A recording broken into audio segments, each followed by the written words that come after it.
తెల్లవారితే చక్రవర్తి అయి రాజ్యమునేలే రామయ్య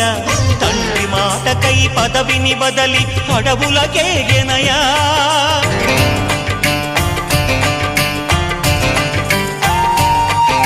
మహిలో జనులను కావగ వచ్చిన మహావిష్ణు అవతారమయ్య ఆలిని రక్కసుడపహరించితే ఆక్రోశించెనయా అసురుని త్రుంచి అమ్మను తెచ్చి అగ్ని పరీక్ష విధించెనయా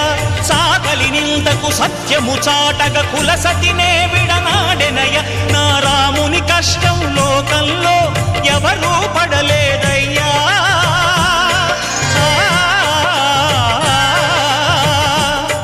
నా రాముని కష్టం లోకంలో ఎవరూ పడలేదయ్యా సత్యం ధర్మం త్యాగంలో అతనికి సరిలేరయ్యా